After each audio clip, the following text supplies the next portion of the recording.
अगली पंक्ति में मैं बोलूं उसे सब गाना कि राम सृष्टा भी है और सृष्टि भी है, राम सृष्टा भी है और सृष्टि भी है, राम दृष्टा भी है और दृष्टि भी है, राम दृष्टा भी है और दृष्टि भी है, राम मनहर भी है और मनस्वी भी है, राम मनहर और अगली पंक्ति जो आ रही है सब दोनों हाथ तालियां उठाकर विदा करना मुझे, ताकि मैं अहमदाबाद तक आपकी तालियों की गूंज सुनता जाऊं। राम मनहर भी है और मनस्वी भी है, राम। इस अगली पंक्ति पर एक साथ तालियां देना। राम राजा भी है और तपस्वी भी है, राम राजा भी है, राम राजा भी है और तपस्वी भी है, राम राम मानस भी है और गीता भी है, राम मानस भी है और गीता भी है, राम है राम भी, राम सीता भी है, राम है राम गृहस्थ है, राम है संत भी, राम गृहस्थ राम। अगली बात पर दोनों हाथ आकाश में उठाकर तालियों के शोर में मुझे जाने देना। राम गृहस्थ है, राम है संत भी, राम राम है आदि भी, राम ही अंत भी, राम है आदि भी, राम ही अंत भी, राम है आदि भी, राम ही अंत भी, राम है आदि भी। बोल श्याम रामचंद्र भगवान की। लेकिन आज्ञा मिली तो ऐसे ही विवेकानंद जी ने सोचा कि मैं आज्ञा किससे लूं। बहुत ध्यान से सुनना बच्चों। तो वो अपनी गुरु माँ के पास गए, क्योंकि वे भी एक बड़ी अद्भुत विभूति थी, रामकृष्ण परमहंस जी की पत्नी। वो शाम को मठ के वनवासी और सन्यासियों के लिए तैयार होने वाली सब्जी काट रही थी। उन्होंने गुरु माँ, उन्हें लगा कि शायद आज्ञा नहीं दे रही है। एक हफ्ते बाद फिर गए, फिर पूछा कि माँ मैं शिकागो जाना चाहता हूँ, मुझे आज्ञा दे दीजिए, मैं सनातन धर्म को ठीक से प्रतिनिधित्व कर आऊं। माँ फिर चुप रही। इस बार अंतिम बार गए और जैसे ही उन्होंने कहा कि माँ मैं शिकागो जाना चाहता हूँ, सनातन धर्म का प्रतिनिधित्व, तो इतना बोले कि माँ ने कहा हाँ नरेंद्र तू इस योग्य है कि तू जाकर विश्व में सनातन धर्म की पताका फहरा सकता है। जैसे आपके दिमाग में प्रश्न आया, ऐसे ही विवेकानंद जी के दिमाग में प्रश्न। विवेकानंद जी ने पूछा माँ मैं पहले भी 2 बार आया, आपने हर बार ना हाँ कहा ना आपका, इस बार आपने तुरंत हाँ कर दिया, ऐसा मुझे में क्या परिवर्तन है? आप निरीक्षण क्षमता देखिए। माँ ने कहा तुझे ध्यान नहीं है, तू जब भी आता था मैं सब्जी काट रही होती थी, अब फल काट रही है। ऊँट अपने हाथ में रखता था और भार मेरी तरफ, यानी कि सुरक्षा अपनी तरफ और कष्ट दूसरे की तरफ। ये पहली बार हुआ जब उसने धार अपने हाथ में रखी और मूठ मेरी तरफ रखी। जो ऐसा सोचता हो वही सनातन धर्म का प्रतिनिधि, जो जगत का यह कल्याण सोचता, जो जगत के बारे में सोचता हो कि पहले मैं। 3 प्रकार की प्रवृत्ति है। आप दूसरे को मार कर खाओ ये विकृति है, वो अपना खाए आप अपना खाओ ये प्रकृति है, लेकिन दूसरा खा सके ये सोच के आप खाओ ये संस्कृति है। और मैं इस बात के लिए प्रेम भाई आपके पूज्य पिताजी को बहुत शुभकामना देता हूं कि आपने तीनों भाइयों में संस्कृति का समावेश किया। जो विनम्रता आप लोगों में तीनों में है, आज मुझे मुश्किल से इन्हें समझाना पड़ा कि आप मंच पर रहिए, आप मत आइए, मैं पहुंच जाऊंगा।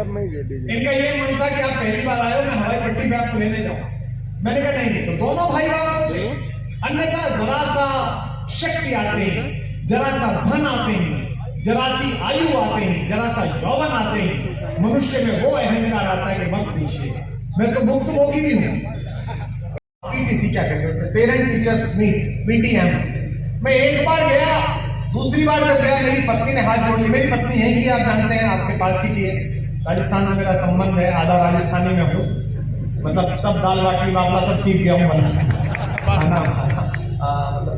कितनी भी अंग्रेजी बोले, हमारी पत्नी प्रोफेसर है और आजकल तो यहाँ लोक सेवाओं में है, लेकिन अपनी दादी को, अपनी माँ को फोन करेगी तो ये कहेंगे भाई माँ तो डूब रही है, बोलती वही है। मैंने कहा मैं तो ये भी नहीं कह सकता कि तेरी वजह से डूब रहा है। तो डरामी ध्यान रखना, हमारा दूसरा रिश्ता है, अगली बार से मिला तो तिलक का सामान लेके आना। तो वो राजस्थान के लोगों के अंदर जो मनुष्यता है, जो धार्मिकता है, इतना सम्मान, युवता का सम्मान करने वाले जो लोग हैं वो राजस्थान के लोग हैं।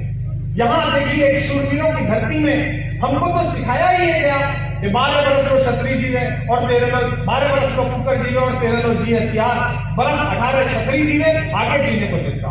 यानी कि 18 वर्ष तक राष्ट्रोत्सर्ग के लिए अपना शरीर तैयार कर दे, ये चेतना इसी प्रदेश ने सिखाई है, इसी राजस्थान ने सिखाई है। मैं उत्तर प्रदेश का रहने वाला हूं, मुझे इसे कहने में कोई दिक्कत नहीं है कि बहुत बार, और हम तो मिक्स वेज है, नोएडा के रहने वाले, वहां की कोई संस्कृति नहीं है, वहां तो अलग अलग जगह के आपके लोग पड़े हैं। मैं जब आपकी भाषा देखता हूं, संस्कार देखता हूं, और हमारे प्रिय अनुज और बड़े तेजस्वी युवा वेदांत जी भी विश्व भर में घूमते रहते हैं, अक्सर हमें यहाँ कम मिलते हैं, बाहर ज्यादा मिलते हैं। लंदन पहुंचते तो उनका फोन आ जाता है, भैया हम भी लंदन में, दोनों भाई मिलते हैं, फिर कहीं सत्संग करते हैं।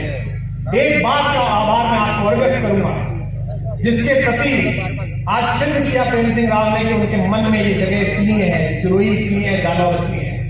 राजस्थानी पूरी दुनिया में गए, पूरी दुनिया में गए, लेकिन उन्होंने अपनी भाषा और अपना भोजन नहीं छोड़ा। पूरे राजस्थान के लोग, आप न्यूयॉर्क में उतरो, टोक्यो में उतरो, कहीं उतरो, जो 5 लोग लेने आएंगे उनमें से 2 जरूर आपसे पूछेंगे कि कटी का हो जी। मैं समझ जाता हूं कि मैं कहीं कहूं ये वहीं का है। और मैं शाकाहारी आदमी हूं, मेरे पास भोजन शाकाहारी करता हूं, तो मेरे को भोजन की दिक्कत कई बार अब तो नहीं होती, अब तो जैन मील पूछने आ जाती है लड़की, लेकिन पहले जब मैं जाता था तो ऐसे होता था हवाई जहाज, और लड़की पूछने आती थी सर खाना क्या खाएंगे हवाई जहाज वाली, तो मैं उससे कहता था बेटा अभी रंगे अभी बटेगा, तो उसकी समझ में नहीं आती थी। थोड़ी देर बाद कोई ना कोई राजस्थानी टिफिन खोलता था और उसकी सुगंध मेरी नाक तक पहुंचती थी, और मैं वहीं पहुंचता था कि प्रणाम कैसे, बोला अच्छा कुमार मिश्रा जी, जे भी आओ जी जीवो, मैंने कहा यही चाह रहे थे हम। हमारा तो यही काम है, जाति के ब्राह्मण है, मानना हमारा सदियों से सनातन धर्म है हमारा, तो मान के खाना मस्जिद में सोच लो, हमारा बाबर कह के गया है। तो ये जो युवता का सम्मान है, जो चरित्र निर्माण है, इसलिए बच्चों सवाल पूछना जरूर करो। मैं पीटीएम में गया तो मेरी पत्नी ने दूसरी पीटीएम के बाद कहा कि अब मेरे साथ कभी मत आना, क्योंकि मेरी बच्ची का एक साथ पढ़ने वाला बच्चा था, वो बैठा था, उसके माँ बाप बैठे थे, तो उसकी तारीफ कर रही थी मैडम स्कूल की, बोली आपका बच्चा बहुत अच्छा है, कब आया कब गया क्लास में पता ही नहीं चलता, कोई शोर शराबा नहीं। जब उसकी माँ जाने लगी तो उसकी माँ को मैंने रोका, मैंने कहा भाभी जी आप बच्चे को किसी डॉक्टर को दिखाइए। बोली क्यों, मेरे बेटे को क्या होगा? मैंने कहा ये शोर शराबा ही नहीं करता। बोले आप कैसी बातें कर रहे हैं? जो बच्चा सवाल नहीं पूछता, जो शोर नहीं मचाता, इसका मतलब वो राष्ट्र जागरण नहीं कर सकता, वो भारत का जागरण नहीं कर सकता, वो अपना इलाका नहीं कर सकता।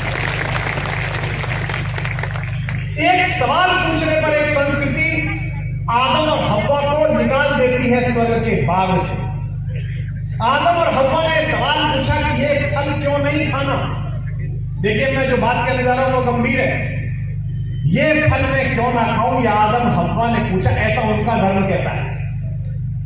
उसको धक्का मार के पृथ्वी में भेज दिया।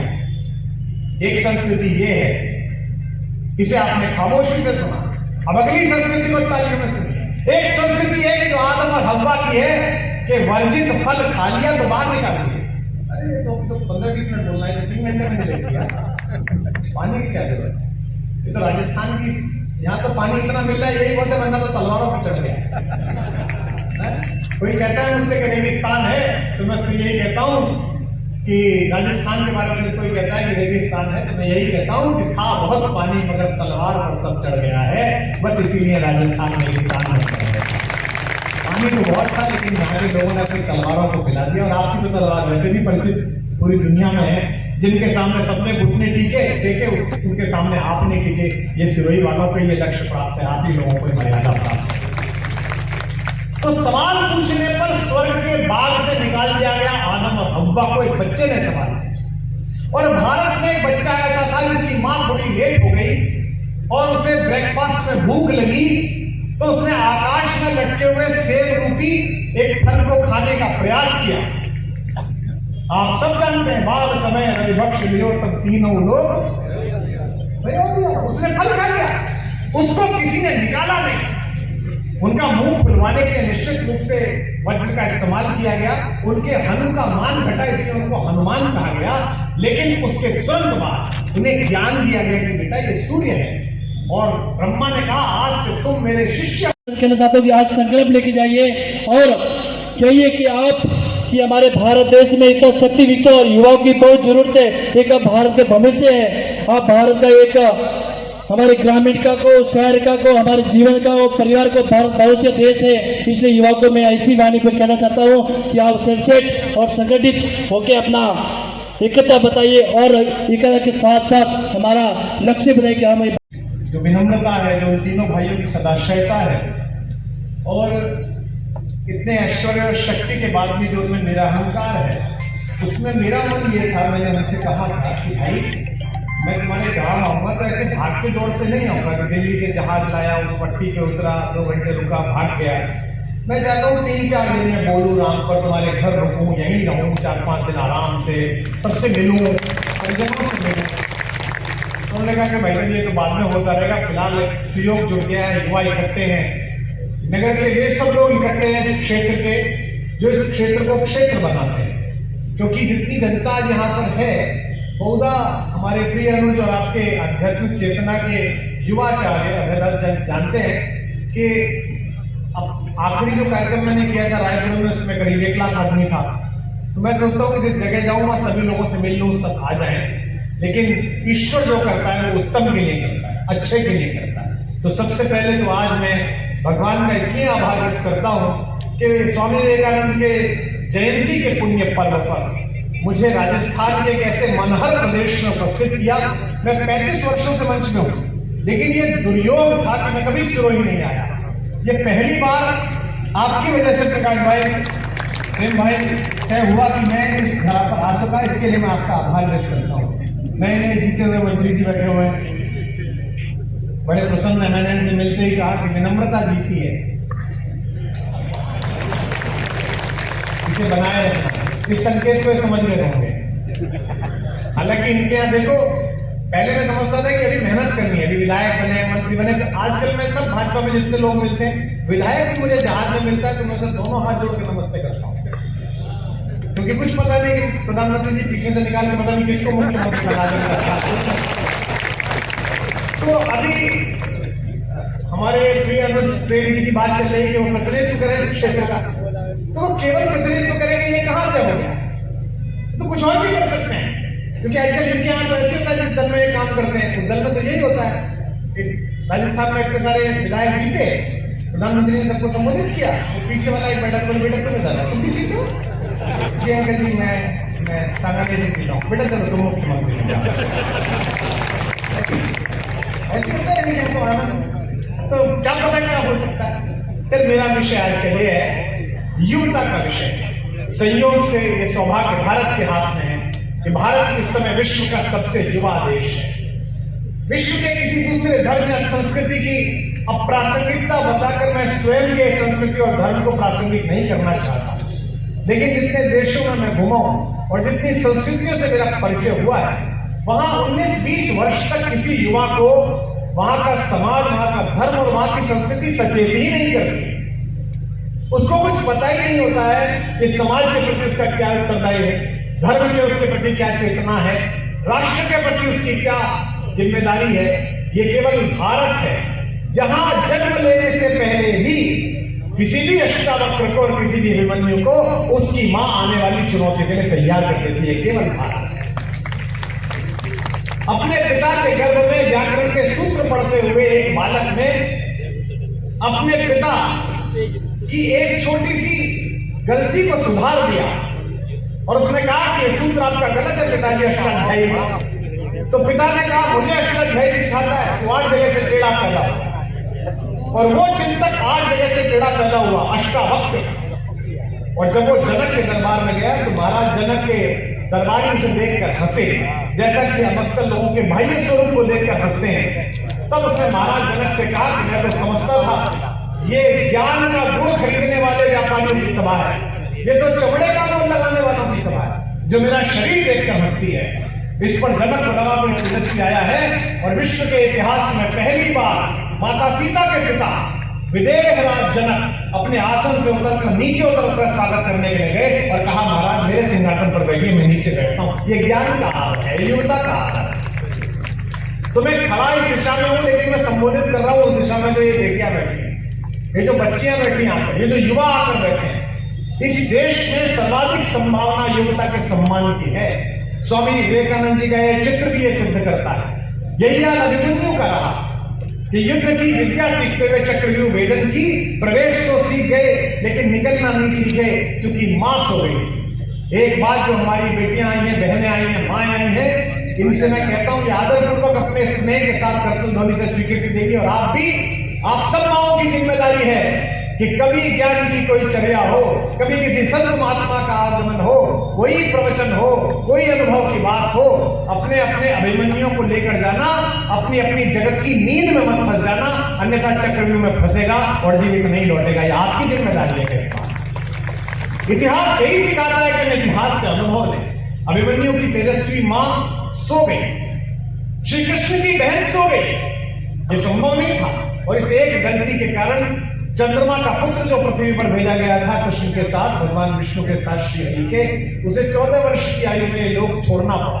भगवान ने अर्जुन से भी इतना प्रेम नहीं किया जितना अभिमन्यु से किया है। इसलिए युग की महाभारत में भगवान का भी प्रेम अर्पित होता है, ये भी तय है। इस देश में बच्चों ने, युवाओं ने इतना योगदान दिया कि विश्व की किसी संस्कृति में धर्म चले हैं। लेकिन आज इस सभागृह से जाके गूगल करना और संत बैठे इनसे पूछना, ये भी संभव है मेरे बात का वर्धापन करेंगे। विश्व में किसी भगवान का, या तो इस देश में दुनिया में भगवान का बेटा आया या भगवान का संदेशवाहक आया।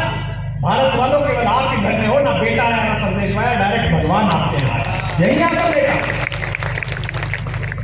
अभी मैं अयोध्या जी गया था, एक कार्यक्रम की शूटिंग में, आपने टीवी पे देखा हो, तो मेरे साथ जो एंकर बच्ची थी उसने मुझसे पूछा कि आपने चप्पल क्यों उतार दी, आपने गाड़ी में ही जूते उतार दिए, पूरे अयोध्या में नंगे घूमे।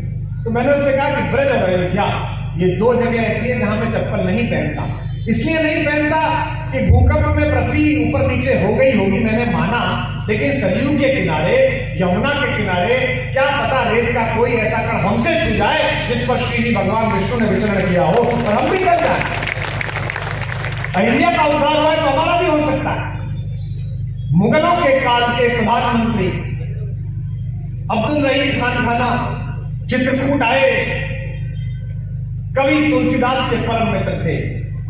हालांकि सत्ता में बैठे हुए मंत्री, मुख्यमंत्री कवियों के मित्र होते नहीं। मुझे तो इसका व्यक्तिगत अनुभव है। आप उन्हें मुख्यमंत्री प्रधानमंत्री बना सकते हैं, लेकिन उसके बाद आपके मित्र बचेंगे इसकी संभावना नहीं है और रखनी भी नहीं है। लेकिन रहीम मित्र थे। रहीम आए, रहीम के हाथी बंधे हुए थे। वे प्रधानमंत्री हैं तो 10-20 हाथी आए होंगे। मंदाकिनी के तट पर दोनों कवि चर्चा कर रहे थे। संध्या के समय रहीम ने देखा कि उनका जो प्रमुख हाथी था वो अपने हौदे को गंदा कर रहा है, महावत उसको डांट रहा है। उन्होंने महावत को रोका कि चुप रहो, करने दो। वो मंदाकिनी के किनारे की रेत उठाकर अपने ऊपर डाल रहा था। तो इस बात को कविता में रहीम ने तुलसीदास जी से पूछा कि धूल धरत निज शीश पर, यह धूल अपने सिर पर रखता है, कई कारण गजराज, मेरा हाथी धूल को सिर पर क्यों रखता है? तो तुलसीदास जी ने उत्तर दिया, जे रज मुनि पत्नी तरी सो पूजन महाराज। राम के चरण यहां से देखे, जिन धूल के कणों को छूकर एक शिला अहिल्या बन गई थी।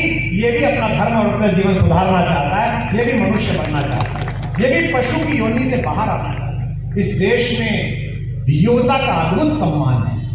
इस देश के जवानों का आज का वैभव तो अद्भुत है ही, लेकिन भारत के सांस्कृतिक इतिहास में भी बच्चों ने और युवाओं ने अद्भुत क्रांति की है। आप कभी नहीं बता सकते कि दूसरे धर्म के जो प्रवर्तक है वो बचपन में कैसे दिखते थे। मुझे क्षमा करेंगे कल से ढूंढ के लाना, मैं उनके नाम नहीं ले रहा हूं, तो बचपन में कैसे दिखते थे ढूंढ के लाना। और अगली बात पर दोनों हाथ उठाकर आप तालियां देना। एक घर ढूंढ के नहीं ला सकते जहां छोटे बच्चे को यह भी पता नहीं हो कि योगेश्वर कृष्ण बचपन में कैसा दिखता था। सबको पता है, सबके घरों में। एक बच्चा इस देश में पैदा ऐसा नहीं हुआ जिसको गोदी में खिलाती हुई उसकी मां ने बचपन में कन्हैया ना कहा। मेरा लाल, मेरा खाना, मेरा कन्हैया। इस देश के मर्यादा पुरुषोत्तम राम 500 वर्षों के संघर्ष के बाद जिनका मंदिर बनने जा रहा है 22 तारीख को, आप सबको इसकी शुभकामनाएं। उनका भी वर्णन तुलसीदास जी की संपूर्ण में अगर आता है जो हर राम कथा में गाया जाता है। मैं भी 3-3 दिन भगवान राम के चरित्र के गुणगाहन के लिए बैठता हूं। वहां लिखा जाता है द्रवहु दशरथ अजर विहार। दशरथ के अजर अर्थात आंगन में विहार करने वाले उस भगवान को प्रणाम करता हूं। यह भगवान राजा राम नहीं है, यह त्रिलोकी में शासन करने वाला रावण और खर को पराजित करने वाला राम नहीं है। यह अजर में विहार करने वाला बुटवन चलत रेणुतन मंडित मुख दधि लेप किए पैर चलने वाला और मुख को पोतने वाला राम है। उसका पूजन ये देश करता है। इस देश में चक्र सुदर्शन उठाकर संहार करते हुए कृष्ण की मूर्तियां 1% हैं और आप मूर्तियों का व्यापार करते हैं। मैं सच बोल रहा हूं तो फिर मुझे दोनों हाथ ताली उठाकर बताना, लेकिन घुटनों चलते हुए और मक्खन से मुंह लपेटे हुए कृष्ण की मूर्ति घर घर में, हरेक के दरवाजे में, हरेक के दरवाजे में। इसका मतलब इस देश में शिशुता का आदर है। इस